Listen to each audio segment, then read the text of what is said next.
વાણી પર સંયમ રાખો, ખોટી નિવેદનબાજીથી બચો. એનડીએની બેઠકમાં પીએમ મોદીની નેતાઓને ટકોર. વડાપ્રધાન નરેન્દ્ર મોદીની અધ્યક્ષતામાં રાજધાની દિલ્હીમાં રાષ્ટ્રીય લોકશાહી ગઠબંધનની બેઠક યોજાઈ હતી, જેમાં એનડીએના મુખ્યમંત્રીઓ અને નાયબ મુખ્યમંત્રીઓ ઓપરેશન સિંદૂરમાં સેનાના પરાક્રમ અને પીએમ મોદીના સાહસી નેતૃત્વની પ્રશંસા કરતો પ્રસ્તાવ પસાર કર્યો હતો. બેઠક બાદ કેન્દ્રીય મંત્રી અને ભાજપના રાષ્ટ્રીય અધ્યક્ષ જેપી નડ્ડાએ પ્રેસ કોન્ફરન્સ યોજી આ મુદ્દે માહિતી આપી હતી. નડ્ડાએ કહ્યું, પીએમ મોદીના નેતૃત્વમાં એનડીએના મુખ્યમંત્રીઓનો કોન્ક્લેવ યોજાયો હતો, જેમાં 2 પ્રસ્તાવ પસાર કરાયા છે. બેઠકમાં ઓપરેશન સિંદૂર દરમિયાન ભારતીય સેનાની વીરતા અને વડાપ્રધાન મોદીના સાહસી નેતૃત્વની પ્રશંસા કરતો પ્રસ્તાવ પસાર કરાયો છે. બેઠકમાં જાતિ વસ્તી ગણતરીની પણ ચર્ચા કરવામાં આવી છે. બેઠક દરમિયાન કેન્દ્ર સરકારે જાતિ વસ્તી ગણતરી પર લીધેલા નિર્ણયની પ્રશંસા કરાઈ છે. આ ઉપરાંત વડાપ્રધાન મોદીએ પાર્ટીના નેતાઓને કેટલીક મહત્વની સલાહ પણ આપી છે.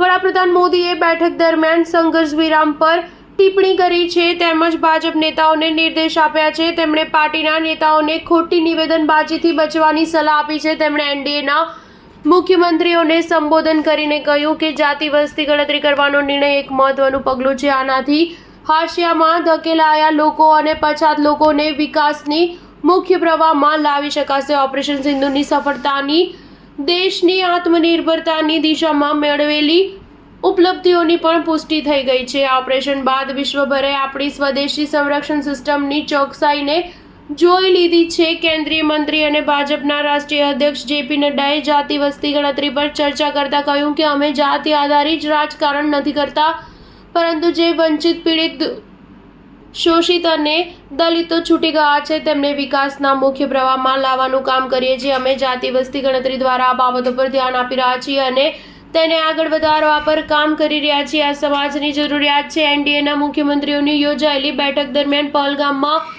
આતંકી હુમલામાં માર્યા ગયેલા 22 લોકોને શ્રદ્ધાંજલિ પાઠવવામાં આવી હતી. સ્ટાર ન્યૂઝ 7 હંમેશા સચ્ચાઈની સાથે.